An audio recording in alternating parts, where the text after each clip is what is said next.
So I can't believe I'm finally admitting this, but if you want to be a great basketball player, you absolutely have to be a great three-point shooter. If you're not a great three-point shooter, you probably don't want to hear this right now. I know it's something that I failed to fully take in until later on in my basketball career, but it's simply the way the game is today.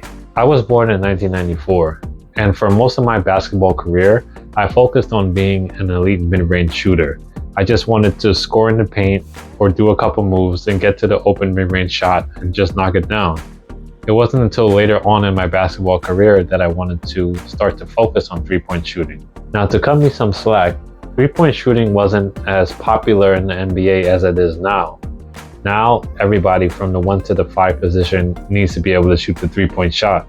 I remember in the early to mid 2000s when I grew up and watched basketball, it was very rare for even a power forward to shoot threes. Players like Paul Gasol or Bosh were some of those rare three-point shooting power forwards that were able to stretch the floor. I remember being so amazed about it at that time and thought it was very cool, but in the moment I failed to realize how the game was changing and that was going to become more popular. Also, to be fair, some of the greatest guards of all time, or greatest players of all time even, weren't excellent three-point shooters up until that point. Players like Michael Jordan or Dwayne Wade weren't known for being excellent three-point shooters, but now damn near everybody in the league could shoot. Now, there may be an exception to this rule, of course. If you're over 6'10" and extremely skilled, you might be able to get a great career out of not being a great three-point shooter.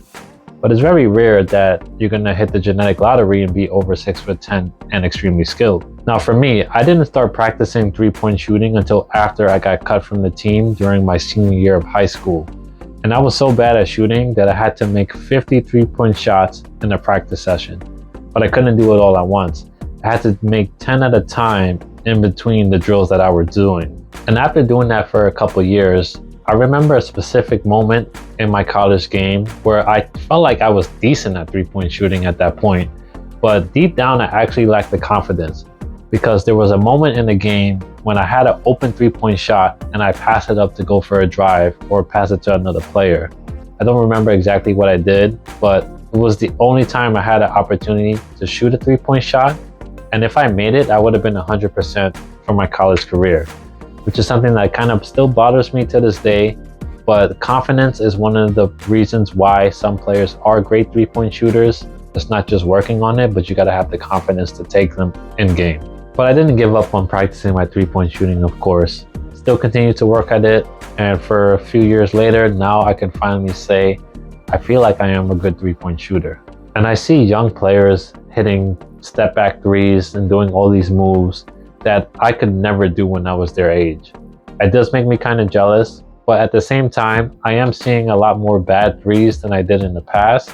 But that kind of makes me feel like the old person, because I'm saying the game's changing and it used to be different when I was younger.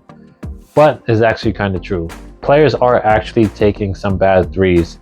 Even though analytics may say some of these three-point shots are good, or the volume of threes that they're getting up are good, some of them are not so good. But don't be fooled. Some people will think that if someone has a bad three-point shooting percentage in the NBA, or they don't shoot threes in the NBA, that they're a bad three-point shooter, but that's absolutely not the case.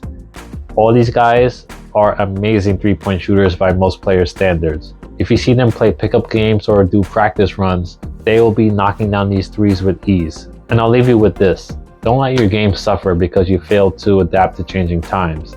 Like technology, things change and continue to move forward, and you need to learn how to adapt and move forward with it to make you the best player possible. If you have any questions, feel free to leave them down below. Thank you guys for watching, and I'll see you in the next video.